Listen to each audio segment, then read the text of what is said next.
ఈరోజు ఒక మంచి పరిణామం. వరంగల్ తూర్పు నియోజకవర్గంలో తెలంగాణ రాష్ట్ర వరంగల్ తూర్పు ఉద్యమకారుల సహకార సంఘం ఆధ్వర్యంలో ఈరోజు మిత్రులు 11 మందితోటి వేసుకొని మొత్తం రమారమిగా 200 మంది ఉద్యమకారులు ఉన్నారు. ఇది కొనసాగుతుంది. ఇది ఒక వెల్ఫేర్ కోసం ఏర్పాటు చేసుకున్నది, మా హక్కుల కోసం పోరాడేది. నేను కూడా ఉద్యమకారుడిగా చెప్తున్నాను. దీంట్లో సహకార సంఘంగా ఉండేటువంటి ఆర్థిక లావాదేవీలు, ఎకనామికల్ డెవలప్మెంట్ ఉంటుంది. మా హక్కుల గురించి సాధించుకుంటాం.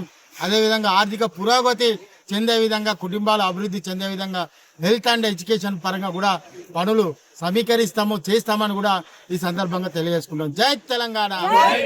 వరంగల్ జిల్లా కలెక్టర్ ఆఫీస్లో గ్రివెన్స్ సెల్లో వరంగల్ తూర్పు నియోజకవర్గ తెలంగాణ రాష్ట్ర ఉద్యమకారుల సహకార సంఘం ఆధ్వర్యంలో రిప్రజెంటేషన్ ఇవ్వడం జరిగింది. దాని ప్రధానంగా రిప్రజెంటేషన్కు ముందుగా కలెక్టర్ గారి ఆధ్వర్యంలో జరిగే గ్రివెన్స్ ఏదైతే ఉంటుందో, పోలీస్ ఎస్ఐ కానీ అదేవిధంగా కానిస్టేబుల్, మహిళా కానిస్టేబుల్ కానీ మా ఉద్యమకారుల పట్ల దురుసుగా ప్రవర్తించి ఈ యొక్క రిప్రజెంటేషన్ విచ్ఛిన్నం చేసే ప్రయత్నం చేశారు.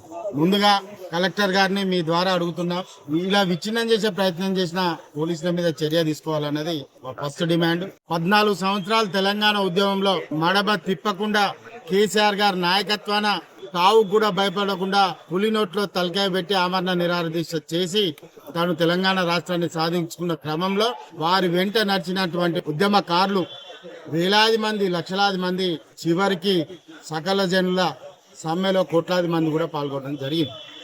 ఈ క్రమంలో అసలు ప్రపంచంలోనే జరగని ఉద్యమం తెలంగాణ ఉద్యమం.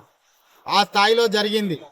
1 మిలియన్ మార్చ్ కానీ, అదేవిధంగా రిజైన్ చేయడం కానీ, ప్రజాక్షేత్రంలో ఓటు ద్వారా, ప్రజాస్వామ్యం ద్వారా కేసీఆర్ గారు ఎన్నోసార్లు ఎన్నుకోబడ్డా కానీ రిజైన్ చేసి మళ్ళీ ప్రజల యొక్క అభిప్రాయాన్ని తెలంగాణ రాష్ట్రం సాధించడానికి వాళ్ళ యొక్క మనోభావాలను ఓటు ద్వారా చెప్పిన మహానాయకుడు కేసీఆర్ గారు.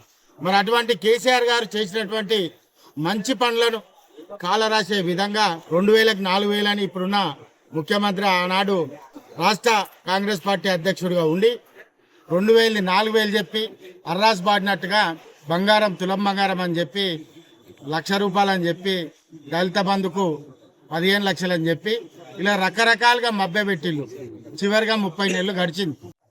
అసలు కేసీఆర్ గారి నాయకత్వాన కవులు, కళాకారులు, గాయకులు, అదేవిధంగా విద్యార్థులు, ఇంటలెక్చువల్స్ ఎంతో మంది పాల్గొనడం జరిగింది. తెలంగాణ రాష్ట్రం సాధించిన తర్వాత ఎంతో మందికి పొలిటికల్ అకామిడేషన్ కేసీఆర్ గారు చేశారు. కళాకారులకు చేశారు, కవులకు చేశారు, గాయకులకు చేశారు, ఇంటలెక్చువల్లకు చేశారు. అదేవిధంగా ఉద్యమంలో పాల్గొన్నటువంటి వాళ్ళ స్థాయిని బట్టి ఎమ్మెల్యేలను చేశారు, ఎంపీలను చేశారు, మండలి సభ్యులుగా చేశారు. నా నియోజకవర్గం ఉదాహరణకు తీసుకుంటే దగ్గర 9 మంది కార్పొరేటర్లను కూడా ఉద్యమకారులను చేయడం జరిగింది.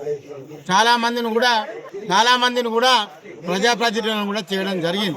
వేరేసి ఇక్కడ జరిగింది ఏంటండి, 10 ఏళ్ళు కంటిన్యూ అవుతుంది. ఉద్యమకారులకు కేసీఆర్ గారు చనిపోయిన కుటుంబాలకు 10 లక్షలు ఇచ్చిండు, ఉద్యోగాలు కూడా ఇచ్చింది. ఈ విధంగా ప్రజల ద్వారా కూడా, ఓటు ద్వారా కూడా అవకాశాలు కల్పించింది.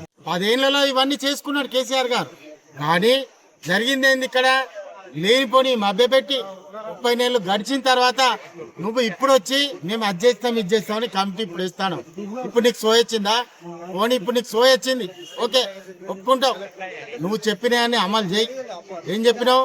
ప్రతి ఉద్యమకారునికి 25,000 ఇస్తాను, ప్రతి ఉద్యమకారునికి 250 గజాల జాగిస్తాను, ఇంకా ప్రతి ఉద్యమకారునికి హెల్త్ కార్డులు ఇస్తాను. మేనిఫెస్టోలో ఏమేమి చెప్పినావో అమలు కావాలి. నీ డంగర్ మాటలు, నీ బోగర్ మాటలు మొత్తం సమాజానికి అందరికి కూడా తెలుసు. నువ్వు 6 గ్యారంటీలు, 420 హామీలలో ఎన్ని చేసినావు అనేది కూడా ప్రజలకు తెలుసు. ఇది కూడా బోగస్ అని కూడా తెలుసు. కాబట్టి దీంట్లో 2 ముక్కలు 4 ముక్కలు చేయాలనే నీ ప్రయత్నం ఏదైతుందో అది నిలబడదు. మేమంతా కేసీఆర్ సైనికులం. మేము గిడుగుతే కూడా కేసీఆర్ ఇస్తేనే తీసుకుంటాం తప్ప నీలాంటోడు ఇవ్వడని కూడా మాకు తెలుసు. ఖచ్చితంగా నువ్వు సభ్య సమాజానికి ఇచ్చే వరకు ఇదొక్కటే కాదు, మేము మళ్ళీ చెప్తున్నాం, ఉద్యమకారులకు కానీ 420 హామీలు కానీ 6 గ్యారంటీలు ఇచ్చే వరకు మా పోరాటం ఆగదని కూడా ఈ సందర్భంగా తెలియజేసుకుంటూ